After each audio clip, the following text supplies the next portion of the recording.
Hello, everybody, and welcome to a new episode of We Are the World Games. Our guest today is the fistballer Patrick Thomas. He has won the World Cup with his team TSV Pfungstadt, as well as the World Championships and the World Games with the national team of Germany.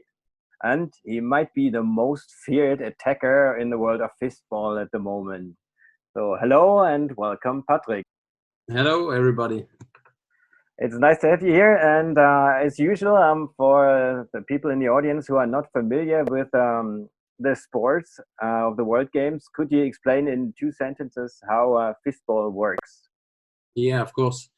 It is similar to volleyball, but the field is larger. The line hangs lower, and the ball can bounce on the ground once between the ball contacts. We take the ball with our forearm, then we play it with our forearm to the net.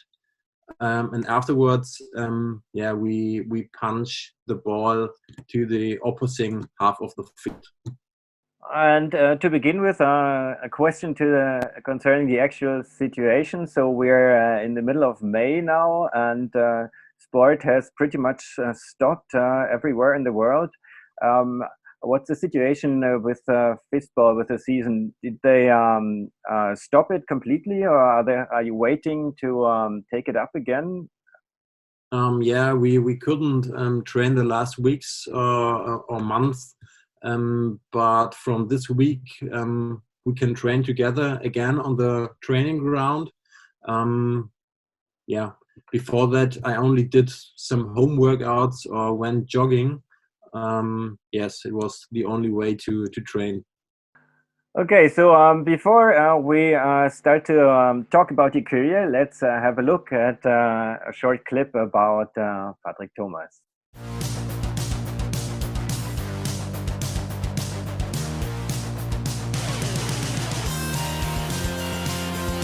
So we see some scenes here of you, and I just learned that the position you play is called the spiker, or sometimes also the hitter.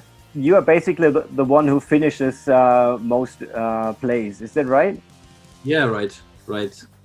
So it's very good that I am tall to punch the ball at the high level over the net.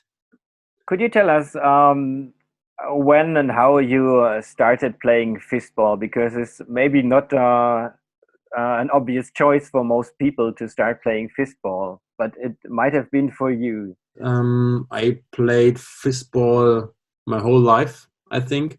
My whole family, including my mom, my dad, my both grandpas and grandmas from both sides played fistball. Another fact which is very special is that my father is my club coach, and my brother is my teammate. So yeah, it makes very special in my life, and yeah, it's the reason why I play fistball. Did you ever do any other sports next to fistball, or just only fistball all your life? Yeah, of course. I played tennis as I was 9 or 10, I think. But then came the point that I have to choose one sport, and and I was all the time a team player. So yeah, it was very simple for me to choose fistball.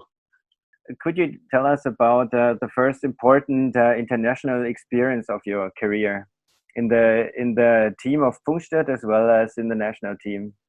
Yeah, my first play in the national team was 2010. I think it was a European championship, and it was very special. I was only 18 years old, I think. Was very inexperienced, and was a very big greenhorn, and it was the beginning from my national team career. We we've made the third place at this European Championship, and yeah, it was okay to start like this. And in the club team, I started. I think I was 15 or 16 years old. I can't remember. But yeah, was very early. And then came the year of 2011 when you, with a German team, won the World Championships for the first time in, I think, 16 years or something like that. So let's have a short look at the final of the World Championships in 2011.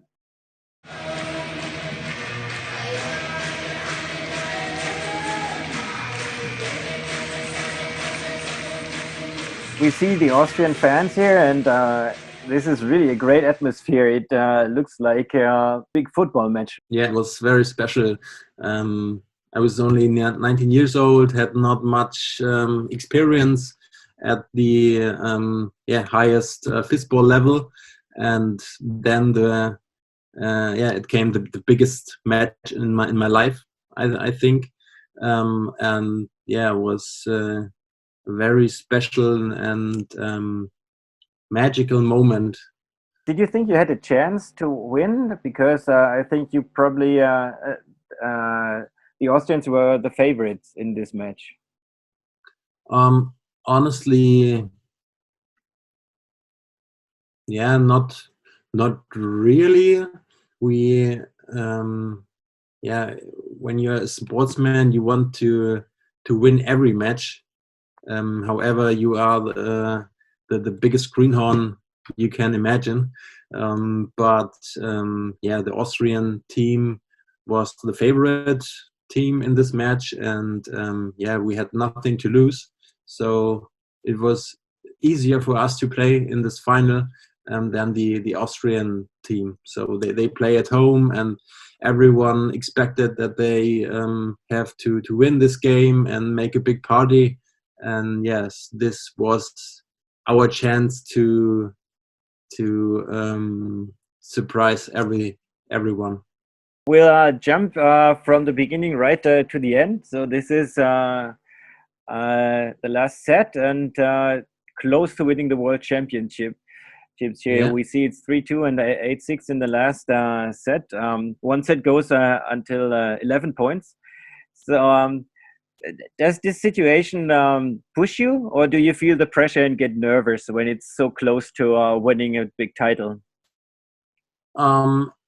You mean at this moment? Yeah, in this moment, like close to the finish line. How can I explain it? I think it's a bit to be in a tunnel,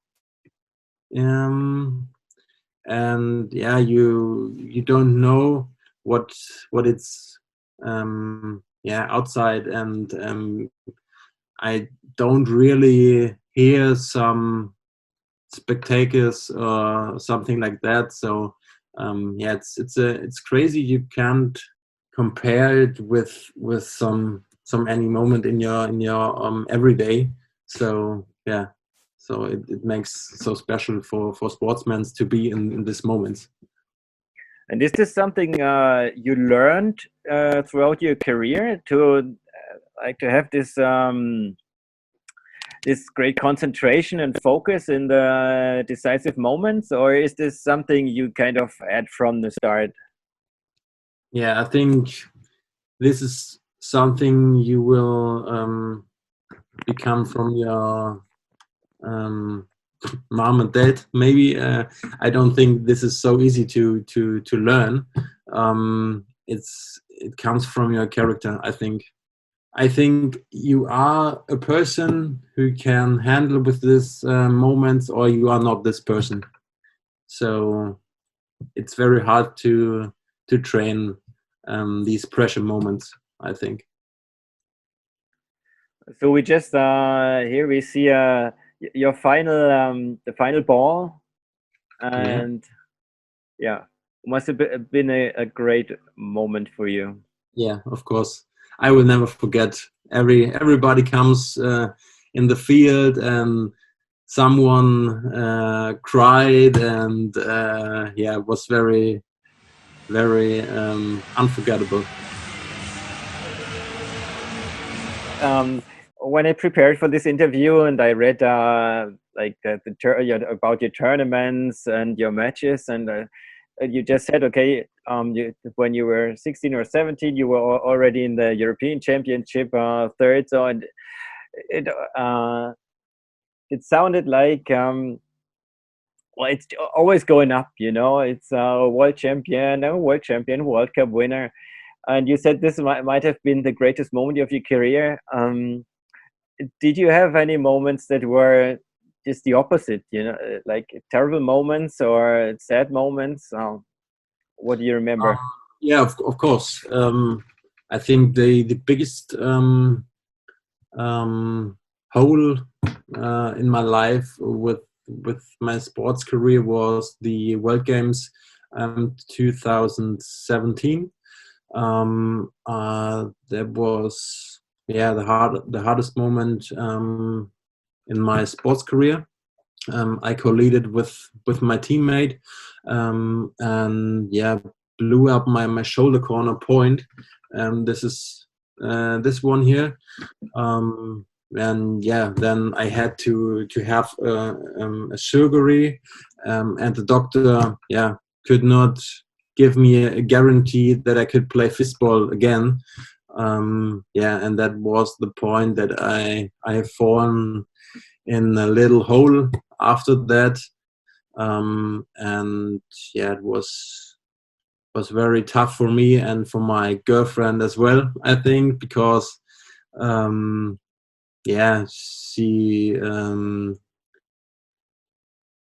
built me up again and again, and took care of me during this time. And yeah, at this moment, I have to say thank you to my girlfriend. Yeah, she must have done a great job because after only a couple of months, you were already again on the Yeah, fistball field on the pitch. it was I think 8 or 9 months after the surgery, and I haven't expected that it could be that I could reach um, this level after this operation. And yeah, I didn't expect it really, but I know that it could be the end of my career, and that was the biggest motivation in rehab for me. And I had a goal every day, and yeah, it was the engine I had in this moment, and yeah, that pushed me every day to train harder and harder. And yeah, that was very early to to get this fistball level after after the um, after the injury. Yeah. And the bone you mentioned is it looks like maybe the most important bone for a fistball player. Um, does it feel differently now after the injury, or do you play differently with another technique, or is it just like before? I think it's just like before, but some someone said that I better that the before the injury, because now I can play a bit more with my eyes, and not only with my power. So yeah, it makes me to give me a more yeah, to be more flexible in the game. So I have no problems now. It hurts not, so I could be really happy to be in this situation right now. Let's return to the World Games. So you missed basically the whole tournament of 2017, but you took part in 2013 at the World Games in Cali in Colombia. Could you say something about the atmosphere of the World Games that you experienced? Yeah, of course. My memories of 2013, yeah, they are very positive. The World Games was in Colombia. It was very. I think Colombia is a very beautiful country with a very happy population. Um, we became the World Games winners, and then we went on a trip to an island after it, and yeah, we celebrated a lot, and yeah, we it was an outstanding moment for us to make holidays after that championship. So yeah, it was very a cool team at this time, and yeah. And did you get in touch with other athletes a lot? Because as a team sport, I guess you well, you stay with the team a lot. But did you, yeah, get to see a lot of other competitions and see other sports? Yeah, of course. So the World Games are the Olympia's little brother, I think. Um, yeah, you meet a lot of other sportmen um, between your games, and that makes the World Games so special. So yeah, it's very cool to meet other people with the same nationality, and you can support them at their sport. And yeah, it's a very outstanding week. Well, unfortunately, you missed 2017, but I'd still like to have a look at the last moments of the fistball final of the World Games in Wrocław 2017, because it was a really, really close match in the end. Lasser, will he be brilliant? Will he mess things up this time? We start the match at 8-8 in the last and deciding seventh set. And Switzerland had been leading with 3-1 sets, but Germany came back. And you told me before that you were on the way home from the hospital because of the operation of your injury. Yeah, but you followed the match. Just tell us about yeah, what you remember. Yeah, I can't remember yeah, really much, but yeah, it was crazy because we were the favorites before the tournament, but then it changed pretty quickly after my injury in the first group game. And the tournament was very strange after my injury. We directly lost the game against Austria and tried a lot of game formations in the games afterwards. I think we were surprised and unsettled by our opponents. And on the other hand, the German team has taken an increasing liking to the situation, I think. And yeah, they have improved from game to game. And yeah, the final was very close. It changed from side to side. At one time, Switzerland was in front, and afterwards, a few points later, Germany has the lead. And yeah, you can see right now they made the last points. Yeah, that makes us so special, that we could make the big points at the right moments.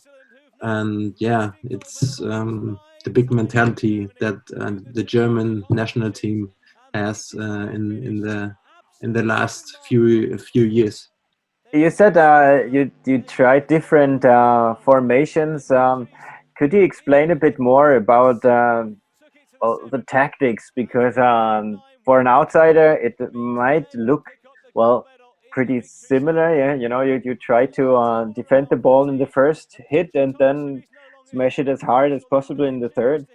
Um, uh, what could you go into a bit more detail? What changed exactly in the tactics of the German team?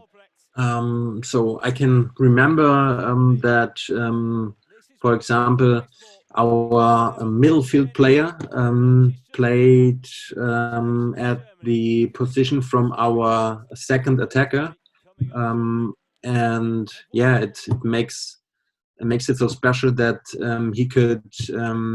he could catch every ball which comes in the middle.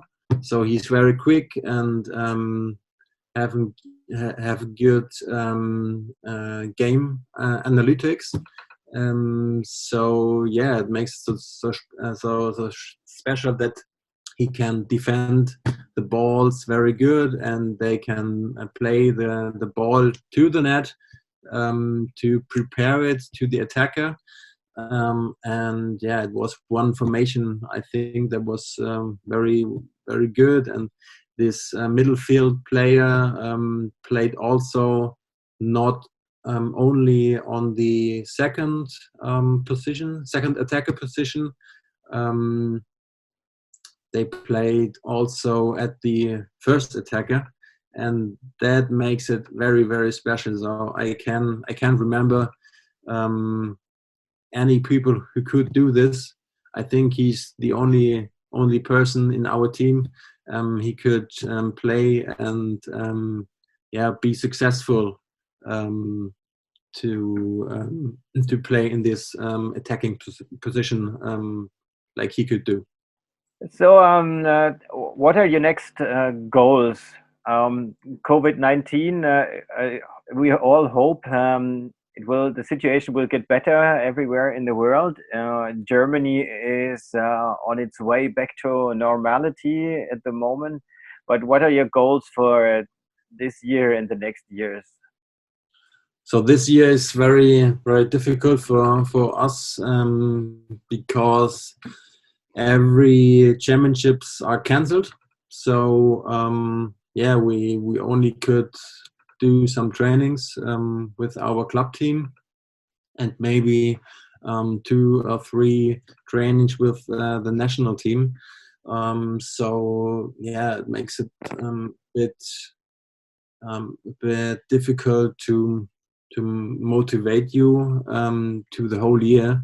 And yeah, we could be happy if yeah, we can play some championships or the normal league in winter. So yeah, I think the big championships will start next year on January, hopefully, I think, because the European championships with club teams indoor are in Pfungstadt, in my hometown. And so therefore, yeah, we hope that we can start this big championship. Yeah, next year should have been the year of the next World Games, but the World Games had to be postponed as well to 2022. So we very much hope to see you with the German team there. And at the end, please tell us, why is fistball a great sport to watch? Yeah, I think fistball combines so many things. As a fistball player, you have to have so many skills, like the like the speed, like the athletics, like the mentality, emotions. There are so much things in this game, and also the fistball family is very special. Everyone is warmly welcome, and it's an outstanding sport, I think. I think so too, and yeah, we very much hope to see you 2022 in Birmingham at the next World Games, and for everyone else who is interested in fistball, maybe earlier at the tournament. And thank you very much for the interview. It was very interesting. Thank you too. And all the best. And yeah, bye bye. Bye bye.